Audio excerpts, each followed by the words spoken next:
Hello, everybody. Here, welcome to Ballin with Bill. This is Bill Dannenhauer here at Sideline Power, and the opportunity to work here at Sideline Power is awesome, and to do this show with them. So, I want to welcome our newest guest here today, Sam Stanley from Elkhorn North. Welcome. Thank you. Thank you. It's great to have you here, Yeah, Coach. I'm really excited. I appreciate you having me. We always like to start off a little bit here at kind of how you got started in football and your younger life and how it proceeded and where you played and all that stuff. Yeah.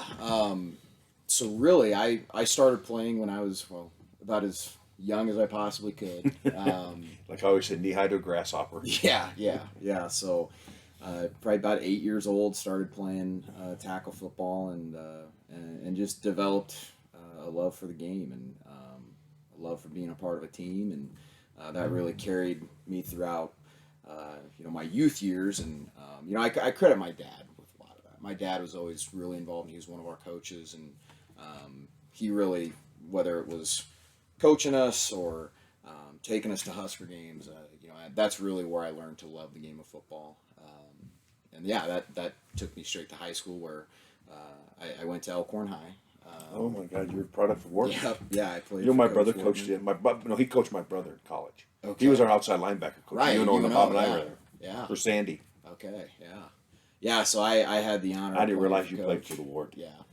Yep. So that was pretty crucial to me in terms of my development is knowing I really wanted to get into it. I always kind of thought that Dad taught me how to love the game, and Coach really gave me a passion for wanting to teach and coach. And so I played for Coach, and then I had some opportunities to play at smaller schools in the area, and really I actually kind of decided that I didn't really think I wanted to teach and coach. And I always told myself if I was gonna teach and coach, then I'd go play football somewhere. And if I didn't want to do that, then I was just gonna go get a business degree at the University of Nebraska. And so that's actually what I did. And I made it for about a semester, and I realized that I just missed it too much. And I was looking for ways to kind of get involved in the game again. And I ended up, for my last 3 years of college, working for the University of Nebraska's football program. Oh, did you really? Well, yeah. good job. I started off really as a student manager, just kind of helping wherever they needed me. And I did that for the first year and really enjoyed it, but I knew I wanted to get into the coaching side of things more. And actually, the linebackers coach at the time, Mike Eckler, I went and talked with him and asked if he'd be willing to help me out, and he was outstanding. He was, opened the door for me to come to a bunch of meetings and be a part of a lot more than he needed to let me be a part of. And so I was able to learn the system there and work under that staff for 2 or 3 years. And after that, I didn't know where I wanted to continue to coach, whether I wanted to try and pursue something at the college level or look at high school, but I had to student teach to get my degree. Right. So in the fall of 2011, I student taught at Elkhorn South. Because that was when it pretty much first opened too. Yeah, right? it was year 2. Yeah. So I student taught at Elkhorn South, and I was a volunteer linebackers coach, which they needed a linebackers coach, and that worked out perfectly. And going into it, I didn't really know what I wanted to do, but I figured out pretty quick that I love teaching. Having that experience as a student teacher, I figured out pretty quickly that I was really passionate about it, and I loved being a part of the high school classroom and working with kids, and it was a pretty easy decision from there to pursue education and coach at the high school level. So I actually got a job that next spring after I student taught. But the business position I'm a business education teacher. And Okay. that was at Elkhorn High. So I was teaching at Elkhorn High, but then they needed football coaches at Elkhorn South, and so I coached at South and just kind of was on that track for 8 years. Okay, you did that for 8 years? Yeah, I was at Elkhorn South for 8 years, and Guy Rosenberg very well. He's as good as they come. Hey, good guy. Good. Yeah, I'm incredibly grateful that I had the opportunity to work for somebody like him, and we've remained close, and he's still, I consider him a great friend and a great mentor still to me. So, yeah, and then that took me to where I'm at today at Elkhorn North. So now when you were at South, what different positions did you coach along your career, Coach? So I started. I was a linebackers coach the entire time I was there, and offensively I coached a little O-line, a little running backs, and then after my second season, our defensive coordinator had moved on to a head Who was coach, that? Andy Christensen. Okay. Yeah. Where'd he go? Fort Calhoun. That's right. Yep. And so he's another really good friend. Well, he's the AD there. He now. is. Yeah. So He played for me. Yeah. So And he's he was a good wide receiver and defensive back yeah, for us. he's a great guy, and he was a And fantastic his wife football ran coach. cross country, I think, for us too. Oh, okay, yeah. If I remember right. Yeah. I'm trying to remember back a few years ago, but yeah, I think they both were both in the athletic program there at Dana. Yeah, so now he's in administration. Well, I know he got children. It's just, Yeah. I feel old when I see all these guys grow up like this. So yeah, AC moved on to Fort Calhoun, and Guy promoted me to defensive coordinator, and I did that for my last 7 years at South. So yeah, that took me up to the opportunity to come north, and yeah, that's kind of what I did. So now you were at South when it kind of started out. Then you guys got pretty hot. What was that like, becoming the DC and doing all? Because you guys had a ton of success. Because George Drennan was there as your line coach. And he's still there. Didn't he help you with the D line? I mean, he took the D line, didn't he, or not? Him and we had a handful of guys doing the D line. I mean, I just watched that program. So what was that like? I mean, you just shot out like out of a cannon from just starting new to one of the top programs in the state. There's so many factors that come into play that I think that first and foremost, great leadership from Guy. I mean, that was huge, and he's just so solid, and we always having him at the helm was really critical, and then we had great kids. We had some really good football players, but we had some groups of kids that understood what it took to be successful, and the amount of work that had to be put in, and the sacrifices that need to be made. And one thing that was remarkable about just watching that program grow was we always had good kids, and we had a couple groups there around 2014, 15 that they were just kind of once in a lifetime type groups where everybody was pulling in the same direction. Everybody was on board. Everybody was supporting each other, and it just really kind of snowballed. That led to really our first championship, and from there it just kind of snowballed. Yeah. And those groups of kids were constantly teaching the younger kids behind them, how things need to be done, and it really just took off. And they still obviously are having a ton of success even today. Them West Side in the state championship. I mean, that was. I think that's the first time they've been in the state championship in Class A. That was this year, right? Yeah, and it's their third year in Class A. Yeah. I mean, and that's incredible how they just. I remember when it just started, so it's just remarkable what Guy's done there, and all you guys, what you guys did there to get that program going. I'm very proud to have been associated with it, and the experience that I gained from it was invaluable. So really, really thankful for that. I know you guys all did a very nice show. We're taking that program from the very grassroots to a very successful program in the state of Nebraska. So I mean, awesome job by all you coaches and kids doing that. Yeah. But okay, now you finally get your chance to be a head coach. What's that like? It's been awesome. I think that we've got a lot of the same things that we saw at South. It's been a lot of fun for me to see the parallels. Between the two situations, and while everything's a little different, but we have great people at Elkhorn North. I think we have a great leadership team. I think that our players are fantastic, and our parents and our community members as well. And I tell you that I was told a long time ago by a Hall of Fame coach. He said, if a program is going to be successful and be a championship caliber program, everybody has to be pulling in the same direction. From parents to teachers to admin, coaches, everybody in between. Yeah. And I really think we have that at Elkhorn North. We have great people from top to bottom that and everybody's invested in our kids being successful in sports, in the classroom, and so it's that I'm really excited about that part. I think it's a really special place. I think all Elkhorn, because Elkhorn, I mean, he went out this year winning his state championship. Yeah, Wortman, so I yeah. mean, got to give him a ton of credit for doing that in his last year, you know, and Yeah, before he retire. I'm and all the years of biased. successes he had. I mean, I'm I'm really happy biased, for but him. I don't know if there's ever been anybody better to do it. I mean, yeah, and again, I'm biased, but the fact that he's won for as long as he's won, With all those and- different generation of kids, 'cause Oh. it's changed a lot. yeah. I mean, different generation of kids.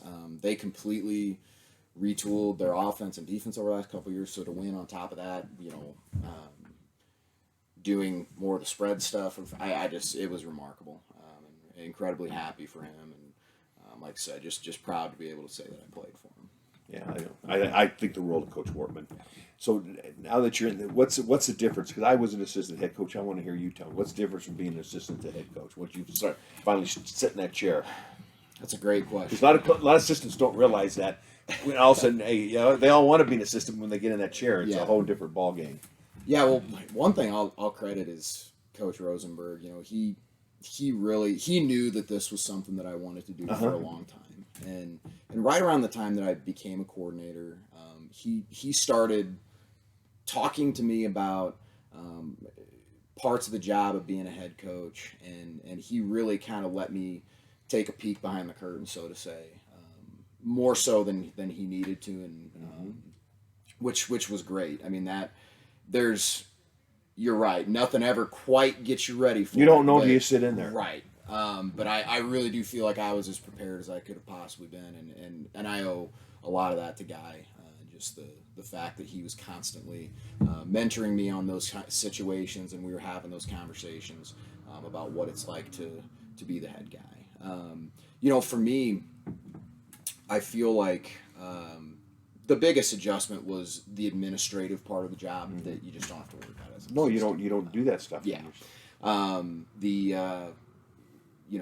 Coaching football, that side of it, I felt like that was just the same as it's That's always what you been. enjoy. Yeah. The other part's a whole new ball yeah. game. So yeah, there was a little bit of a learning curve just from the administration side of ordering and planning banquets and those types of things. But again, I'm very, very lucky to have had the mentors that I've had in the past to help prepare me for that. So now, yeah, I mean, because you had a chance. Who was the head coach when you were in Nebraska? Bo Pelini. Well, Yeah. so you got a good experience there because they had some good assistants. I know Jeff Jamrock really well. Yeah. I know he was there with you guys. And then you got to work with Guy and stuff, and you played for Mark Wortman. How did that all accumulate to help you start being a head coach?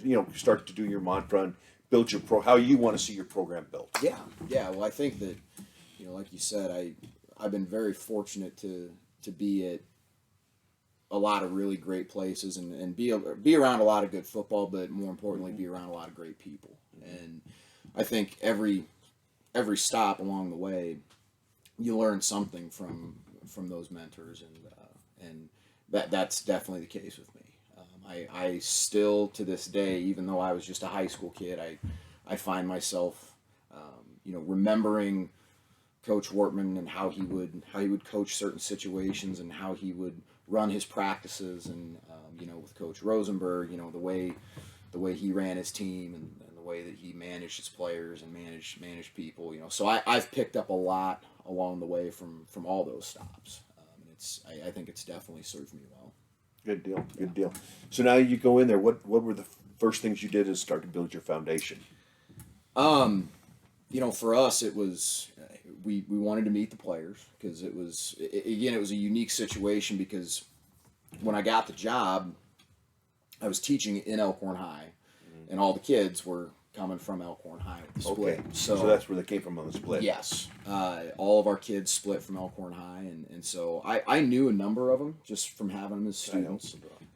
So there was a little bit of familiarity there, but yeah, it was I had our first team meeting, and then it was shortly after that the pandemic hit, and we couldn't do, we were out of school, that How did you handle all that? Because, I mean, now you can't meet with them and do all the things that you like to do. I was very glad that we got that face-to-face, in-person meeting in. We got that taken care of, and then we did a lot.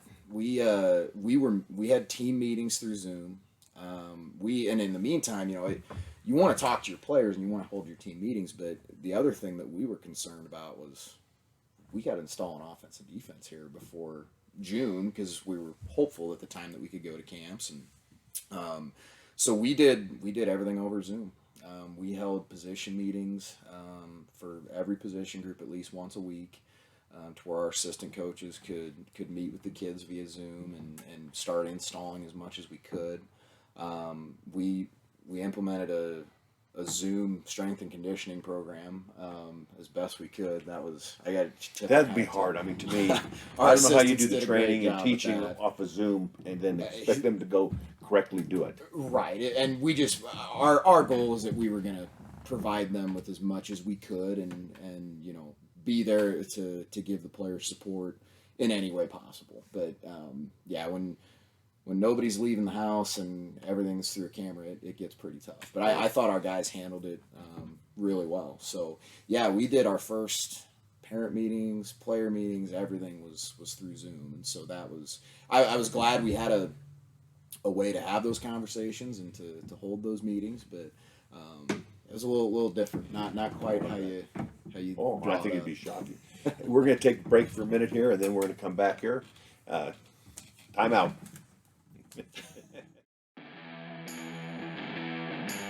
Hi, I'm Mark with Sideline Power.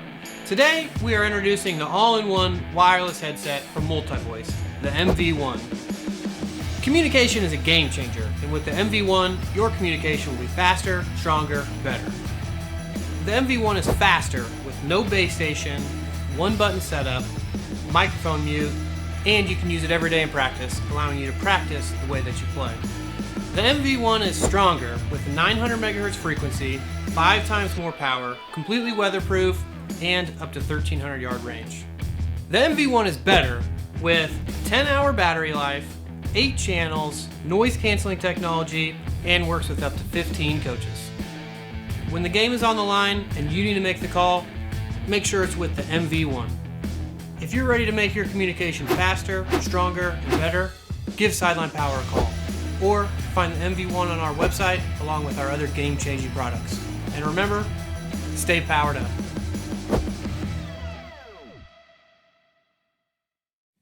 Hello, everybody. Welcome back to Ballin with Bill. Here with Sam Stanley from Elkhorn North.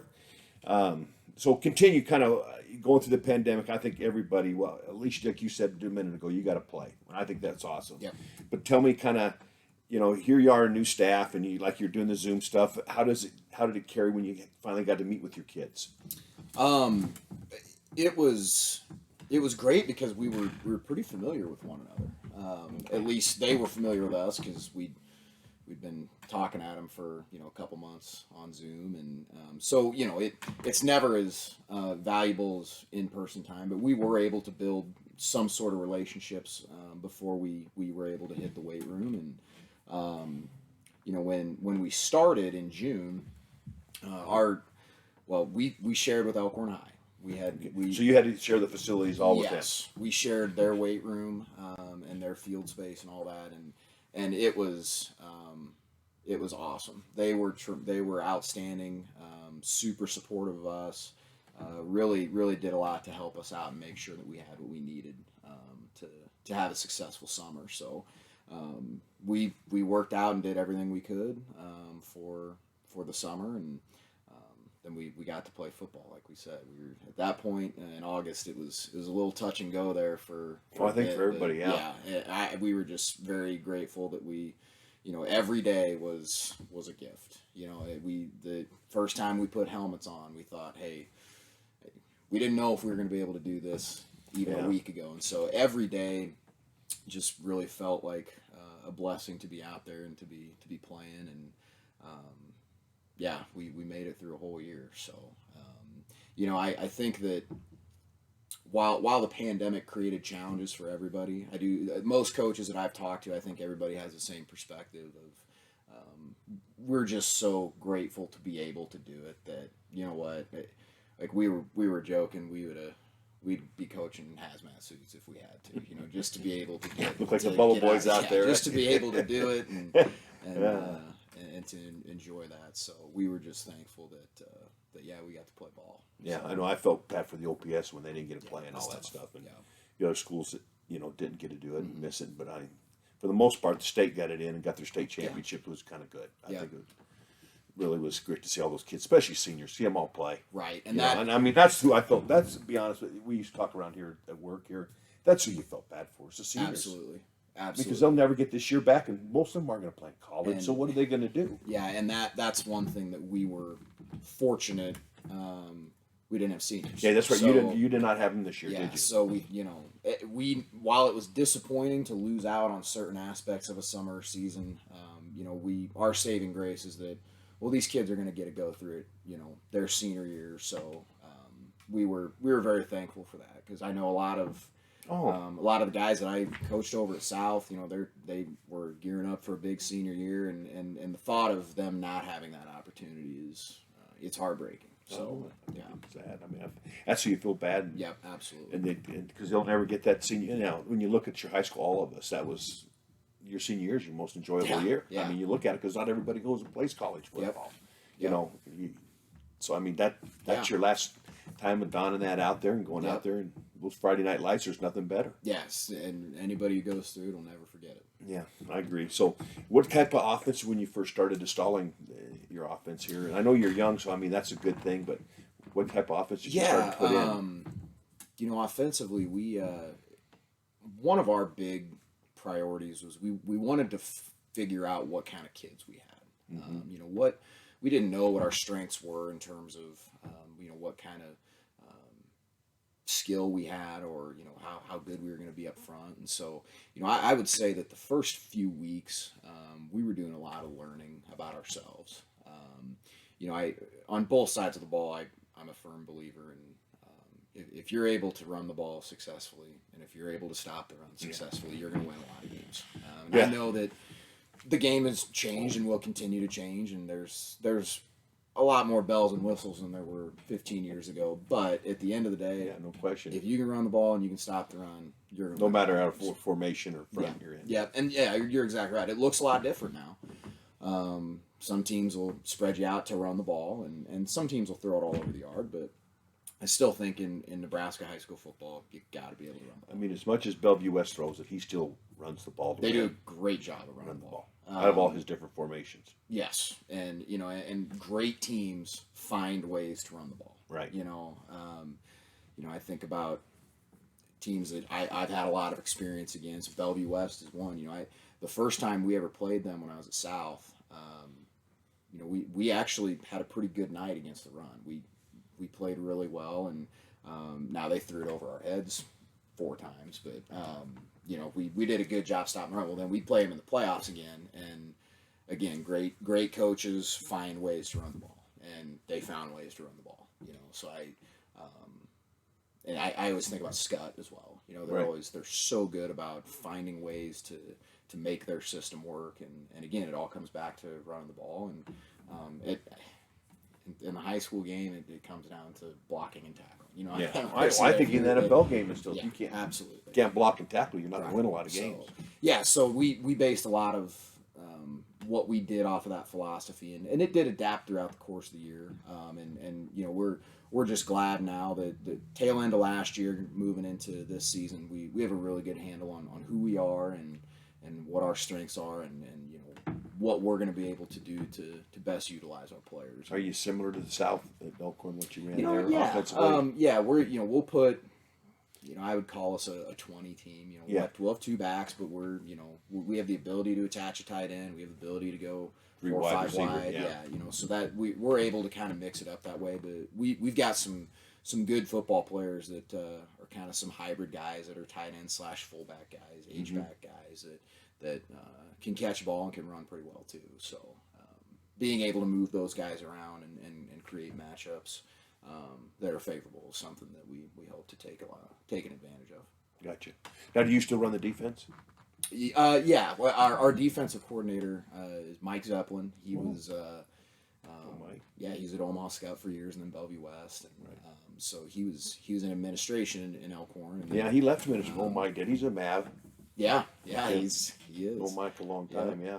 Because he was a head coach of Scott, then he was administration. Well, you D coordinator down there at Bellevue West for. Yes. So yeah, he's our D coordinator, and we're running the system that That you ran, that right? I ran at South, but Coach Zeppelin's been able to kind of put his own stamp on things, and so I still kind of Well, I mean, that's gravitate where to you've that been. I mean, room. because I figured you did because you were a linebacker coach and Yeah. you were D coordinator, so you just naturally kind of go to what you're most comfortable with. Yeah, so I spend more time in the offensive room than I did when I was at South, obviously, but always tend to kind of gravitate towards the. What type of defense you still running there? We've ran a 4-3. Since I remember watching you at South. And really, a couple years ago, my last year at South, we had some guys at spots that were pretty outstanding football players. We kind of had those hybrid outside linebacker types, and so we did operate out of 3-4 personnel the last 2 years, but everything we do is 4-3 principles. So whether the personnel, whether we've got four linebackers out there or 3, Depending on what sets are, I'm sure. And a lot of it's just what kind of kids we have, and what are they capable of doing, and what are they coming out in. Right. It's easy for us to adapt, but I still always consider us a 4-3 just because that's all of our principles, and everything that we teach is from that model. So. Now, in our area, we see so many different offenses every week. How is that for a defensive guy adjusting to offense? Because that's what I think would be the hardest thing. Because one week you could be playing triple option, and next week spread run, depending on what you see. And Absolutely. It puts a lot of wear and tear on your defense mentally during the week. I think that what's really important is that you are built to be adaptive. I think that, as a staff, you really have to look at what are we going to see throughout the course of the year, what could we see throughout the course of the year, and you have to build your system to where you've got answers for all that stuff built in. And that's not an easy thing to do. Makes sense. I think that where people really get into trouble is if, they're built to stop spread teams, and, they don't really have built-in answers for I formation, I or flex bone or something like that, and then they, now they're putting something in that week that they haven't practiced, they're not familiar with. Right. I think that's where you get into trouble. So we try to be pretty adaptive. When we have our install camp, we teach everything. We don't ever. You'll see everything. I mean, that's the thing. Yeah, absolutely. Yeah. Class B or Class A. Yeah. Every week's a new gem for your defensive coordinator. Yep. Yeah. So we don't. One thing we do in practice, in fall camp, and like our summer stuff, we don't practice against our offense. We practice against a scout offense that's running a kind of a combination of everything we'll see, so that our kids just get that familiarity with it. That makes sense. We may not play somebody who's running the option till week 6 or 5, but at least we're going to get the reps and understand how our system adapts to face that kind of a team. So that way, when it shows up that week, they at least have the basis to start. Yeah. That makes a ton of sense. That's a good idea. So now, how's your off-season conditioning program going, Coach? It's been awesome. That was an area that, we knew we had a lot of work to do, and our kids have done an outstanding job. Football's a game of physical maturity, and so not having a senior class, we knew that we were going to have to work really hard in the weight room from the end of the season till now, and our kids have really embraced that. We've been lifting 4 days a week. They come in early; they're coming in at like 6 a.m. So we've gone 4 days a week since our season ended, pretty much. Now, the kids in other sports, are they required to come, or are they that's a great question. If they're in season, that's up to their in-season coach. We want them playing as many other sports as possible. I figured you would. And if they want to come train with us, they're more than welcome to. If they want to, and it's okay with their head coach. But if it's too much, then if we don't see them, we're not knocking on doors. Right. Now our baseball program. Anthony Dunn is our head baseball coach. He's also one of our football assistants. Right. And so we've been running the strength and conditioning together really all off season. So we have so many guys that are baseball players. Oh, do you really? Yeah, we have a lot. Wow. we've been kind of lifting with baseball in the morning, and so those guys are still able to train throughout the course of the off season. And, so yeah, it's been awesome. We've seen guys make huge gains, and the kids have really embraced it. They're working incredibly hard, and kind of like I talked about with some of those groups we had at South. We see so many parallels with our players. Just they're great kids. They're great people. They work hard. They want to be great. And that's something that's got us really excited. So it's been fun to watch them put in that work, and it's been fun to see them, benefit from it and see the gains. And we still got some work left to do, but we think things have gone really good so far. When do you start your summer conditioning? June 7th for us. So we take that week from the week of Memorial Day. We just take it off. Give the kids a break. Yeah, they need it. We take a break at the beginning of the summer, and then at the end we give them another week, just to recharge the batteries a little bit before it's go time. Because once the season starts, it's long and it's hard on their bodies. So we'll start June 7th. We'll do all our camps that week. I think we're going to go up to UNK for their team pad. Are you getting a team pass camp on there? Yeah, and June 7th is kind of when everything gets rolling. So we'll work from June 7th through the end of the summer, and then it's go time. So Great apart.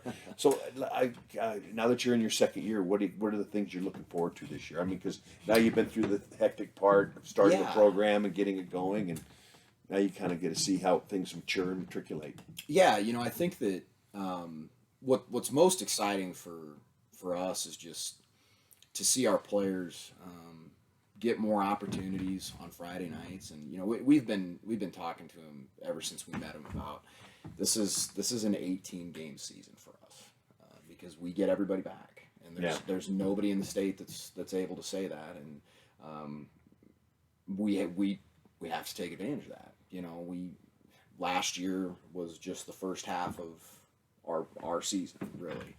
And so seeing our kids capitalize on that, they did a great job throughout last year of really embracing that mentality, and understanding that, we had some rough moments last year, but the kids were able to keep in perspective that, hey, this is just the first half of what we're building towards.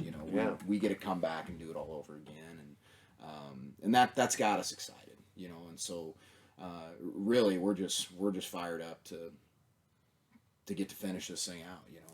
To get a run at the second 9 games here, and like I said, our kids have done a great job in the weight room, and our senior leadership has been outstanding, and we're really excited to see what they can do, because I think they're a really good group of kids. I think we got some pretty good football players too, so we're excited to. Who do you open with next year then? Waverly. Yeah, so we open. Now, is your rivalry Elkhorn or not? Since you guys are both Class B and South is an A. Yeah, it's kind of, I think that in terms of rivals with us being such a young school, it's tough to say. Right. I know that the Elkhorn High game was a lot of fun last year, because all of our players were coached by those guys, and right. I was coached by a lot of those guys, and so they had friends on the team, and so it was a really neat experience. And so, I guess if you ask most people, they'd probably say Elkhorn High. It feels like more of feels like brothers more than rivals, but that's. And Waverly's gonna be a tough. He finished pretty tough this year. They do a great job, and they've got some really good football players, and they're well coached and very aggressive. And I tell you, coaching against them last year, they have the look of a program that's not going anywhere anytime soon. They got a lot of guys, and they do a great job, and so they're gonna be tough, but we're looking forward to the opportunity. Super. I think so. Yeah. What conference are you guys? Are you in the same thing? We are EMC. Yeah. EMC. Okay. Yep. So we are in the EMC with. You got Elkhorn and mm-hmm. Is Scott in that too? No. We've got Blair, Waverly, Norris. That's a good school too. Yeah, they play good ball. Who am I forgetting? Elkhorn, us, and Bennington. Okay. Yeah. How are they coming along? Bennington's doing it. Who's they're their head good. coach now? I'm trying to remember. I knew the old guy that was there before quite a while, but he went solely in administration. I can't think of it. I'm drawing a blank there too. I was trying, when you said them, I was trying to remember who the new coaches. Yeah, this might have to be one we cut out. But Yeah, you may have to cut that one out. I know, he was at Fairbury. Yes, he was. He went to Fairbury. Yeah. I can't. I'm drawing a blank. His name's Cameron. That's it. Yeah, I don't remember his last name. I don't either. Off the top of my head. I've met him before. Yeah. Can't remember his last name, and then I knew the coach that was there before really well. He went all administration. Mm-hmm. He'd been there a long time. Yeah, he had. Yeah. Well, that should be fun for you guys. You should be excited. I mean, to me, we're so fired up. Like I said, it's just we got really everybody back. You didn't lose a soul. You know what everybody can do. Yeah. We're just excited to pick up where we left off and just keep getting better. Button it up and get ready to go. Right. Yep. Yeah. Well, I really appreciate the time today, Coach. I appreciate nice to meet a good young coach like you and see the good things you're doing and growing a program. And you did it once as an assistant. Now you get to do it once as a head coach. It's kind of cool. Yeah. Great opportunity. Yeah, we're excited. We wish you a ton of luck here from Sideline Power. I appreciate it. And we finish up the show with the old hush hush. I don't know if you ever seen pro wrestling. Coach Wortman used to teach me. No, he didn't. I learned this from pro wrestling. But anyway, you put that hand up and you're asking for food or money, but not necessarily in that order. You just want something. Ready? Okay. All right. Let me get the helmet out here. See if I can get it. No, I can't get it on. Hush! Hush! Hush! We'll see you all here soon. Bye.